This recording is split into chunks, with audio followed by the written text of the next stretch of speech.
Halo Lur, alur cerita film kali ini dibuka dengan 6 orang anak muda yang sedang merekam diri mereka sendiri untuk mengkampanyekan gerakan boykot House of Idea. Belibet banget gue ngomongnya.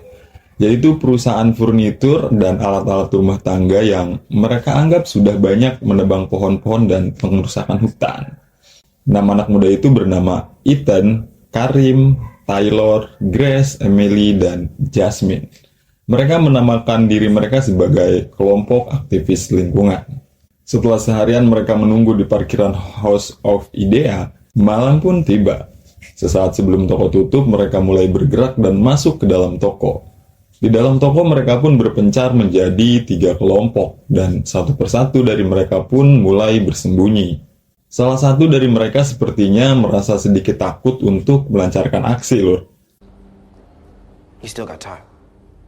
Di suatu tempat, seorang Cherokee bernama Kevin mendapat telepon dari bosnya.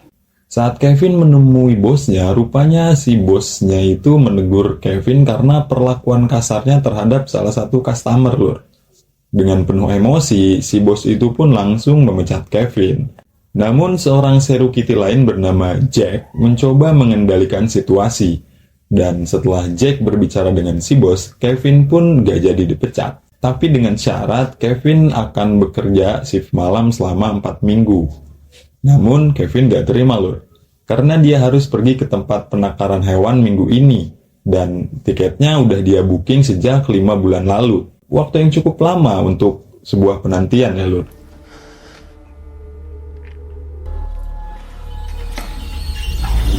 Karena tidak ada pilihan lain, Kevin akhirnya terpaksa harus menerima kesepakatan itu. Nah, kalau kita lihat si Kevin ini, kayaknya nih si Kevin kayak mengidap gangguan psikosis gitu ya. Atau gangguan delusi yang dia tuh nggak bisa bedain mana realitas sama ilusi gitu. Penyakit apa itu namanya, gue juga nggak ngerti tuh. Di dalam toko, 6 anak muda yang masih bersembunyi sedang menunggu waktu untuk menjalankan aksinya. Setelah staf kebersihan toko selesai melakukan tugasnya, para anak muda itu pun mulai melakukan aksinya, Lur. Saat melancarkan aksinya, Taylor tidak sengaja menyenggol cermin dan menjatuhkannya. Untungnya, petugas kebersihan tidak menyadari keberadaan mereka.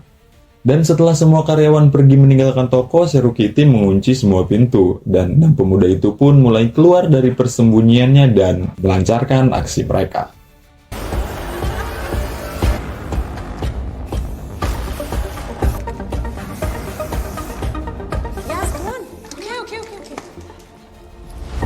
Di dalam ruangan keamanan atau ruang kontrol, Jack berupaya untuk ngajak ngobrol Kevin dengan menawarinya minuman, Lur.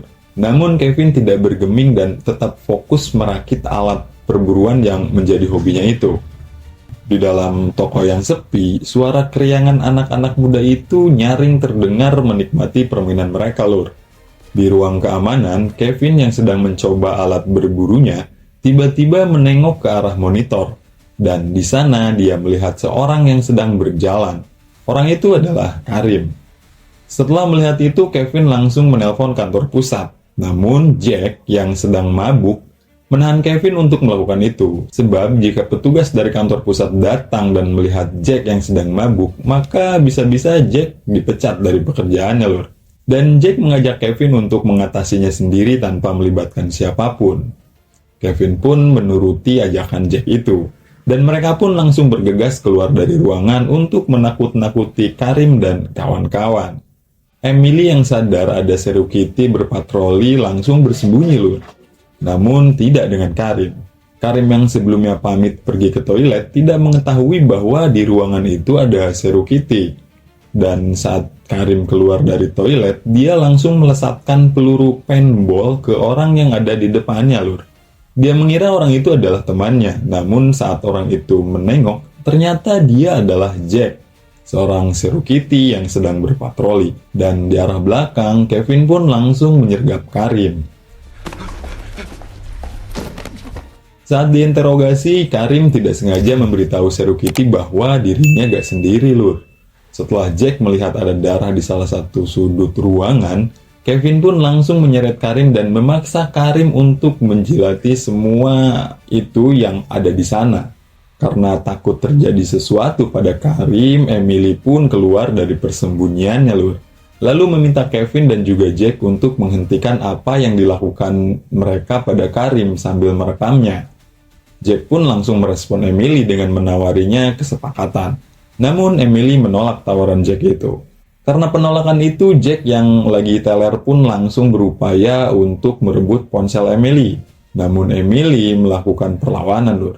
Dan akibat dari perlawanan itu, Jack pun terjatuh dan kepalanya membentur sudut furnitur hingga menyebabkan dia bocor. Melihat apa yang terjadi pada Jack, Kevin pun kaget dan terperangah. Seketika saja Kevin langsung menyergap Emily dan tidak sengaja membenturkan badan Emily ke dinding hingga koit, Lur. Setelah Kevin tidak sengaja mengkoitkan Emily, dia tampak kebingungan, Lur. Dan Kevin pun mencoba membereskan semuanya sendiri. Kemudian Karim yang posisinya bebas dari pandangan Kevin langsung lari dan sembunyi di toilet. Karim pun langsung menghubungi teman-temannya. Karena Karim memberitahu temannya yang lain lewat grup chat, otomatis HP Emily pun ikut bergetar, Lur. Dan Kevin yang sadar dengan hal itu langsung mengambil HP Emily yang tergeletak di depannya itu. Kemudian Kevin langsung memeriksanya. Mengetahui masih ada beberapa pemuda yang berkeliaran di dalam toko, Kevin pun kesal dan meluapkan amarahnya ke Emily.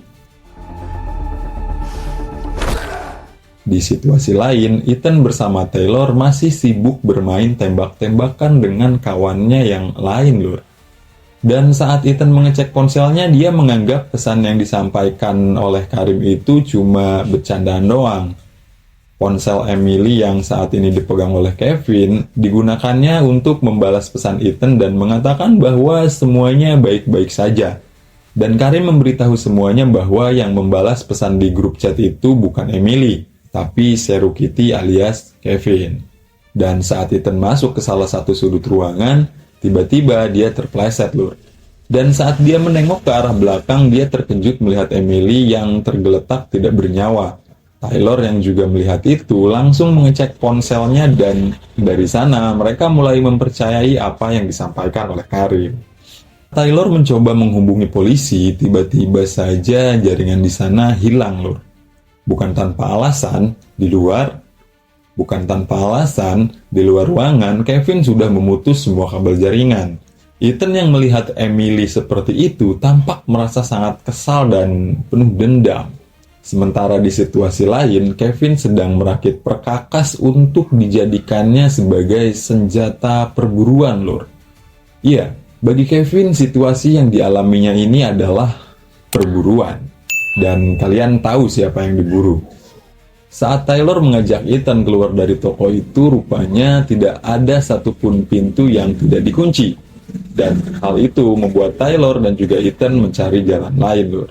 Kevin yang sedang mengalami delusi itu langsung mencari keberadaan Karim di toilet. Sadar bahwa Karim meninggalkan jejak darah, Karim pun langsung lari keluar dari toilet. Namun sayang, Kevin berhasil menombaknya dari belakang, Lur.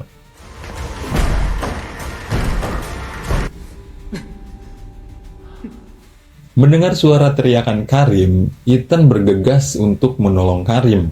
Yasmin yang merasakan ada hal yang gak beres mulai berhati-hati dengan langkahnya. Sadar bahwa situasinya mulai mencekam, Ethan dan Taylor mulai mencari sesuatu yang bisa mereka jadikan senjata. Saat Ethan dan Taylor sedang mencari senjata, tiba-tiba dari pengeras suara terdengar suara Karim yang meminta semua temannya untuk datang menolongnya, Lur. Taylor yang sadar bahwa itu adalah jebakan dari Cherokee atau Kevin, mengajak Ethan untuk tetap bersembunyi sampai pagi. Namun Ethan menolak ajakan Taylor karena Ethan tidak mau meninggalkan Karim sendirian bersama dengan Kevin. Di pintu depan dengan cekatan, Yasmin meminta pertolongan dengan menulisnya di kaca, ya, Lur. Sementara itu Ethan dan Taylor pergi untuk menolong Karim. Di lokasi Karim berada, lokasi itu sudah diisi dengan jebakan yang dibuat Kevin. Melihat ada seorang Cherokee yang berjaga, Ethan dan Taylor pun berencana untuk menyerang Cherokee itu secara bersamaan. Namun saat Ethan mulai menyerang, Taylor malah lari, Lur. Dia gak ikut nyerang. Alhasil, Ethan berhasil dilumpuhkan.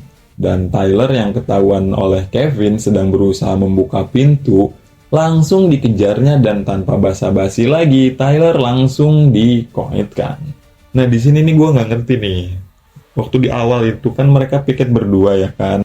Nah, si Jack ini kan maut ya. Si Jack ini kan koit karena membentur sudut furnitur. Nggak mungkin nggak koit karena darahnya tuh begitu banyak gitu. Nah, tiba-tiba di scene yang ini dia hidup lagi, lur. Nah, gue nggak ngerti tuh ya, ini delusinya si Kevin atau memang dia hidup lagi gitu. Karena kalau ngelihat di bajunya juga dia nggak ada bercak darah gitu ya. Itu nggak ngerti tuh kenapa. Oke, tapi kita lanjut aja. Nah, untuk si Jack yang hidup lagi ini kita sebut aja sebagai Johnson ya. Si Johnson yang sedang mencekik Ethan sepertinya sedikit merasa kasihan lur. Dan melepaskan cekikannya itu. Saat si Johnson itu bertanya kepada Ethan, Jasmine datang membantu Ethan melarikan diri dari Johnson. Melihat Grace yang sedang berusaha melepaskan ikatan di tangan Karim, Kevin pun bergegas mendekati Grace. Dan dari arah lain, Jasmine dan Ethan membantu Grace mengalihkan perhatian Kevin dengan cara menembaknya dengan paintball. Saat Johnson mendekat ke arah Kevin untuk memperingatkannya, Kevin langsung menancapkan tombak kerakitannya ke arah Johnson. Seketika saja Johnson koit lur. Mereka pun memanfaatkan kesempatan itu untuk lari menjauh dari Kevin. Namun saat Grace keluar dari lorong, tiba-tiba kakinya menyentuh benang jebakan dan hal itu membuat Grace terjepit oleh jebakan yang dibuat Kevin.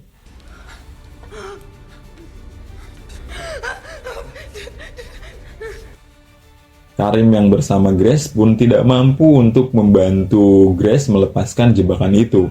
Walhasil, Karim pergi meninggalkan Grace. Di tengah situasi yang begitu mencekam, mereka berencana untuk keluar lewat pintu depan dan meminta bantuan ya lur.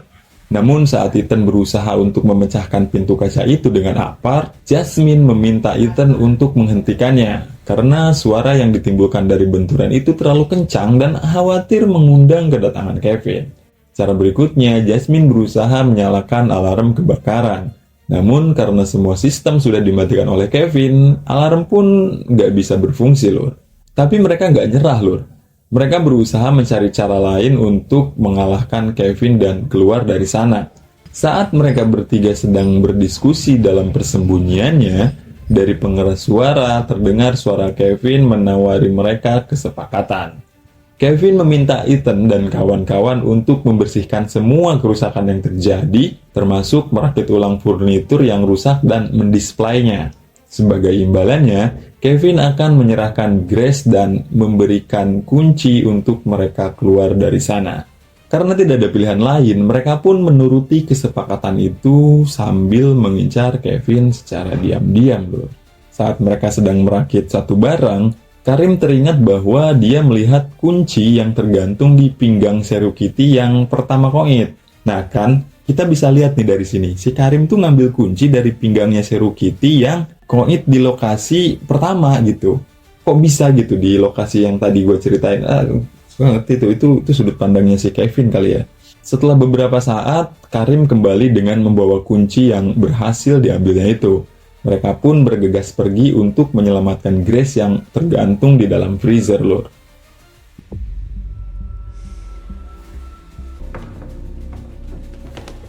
Dan waktu kesepakatan pun habis. Delusi yang dialami oleh Kevin semakin gila lur.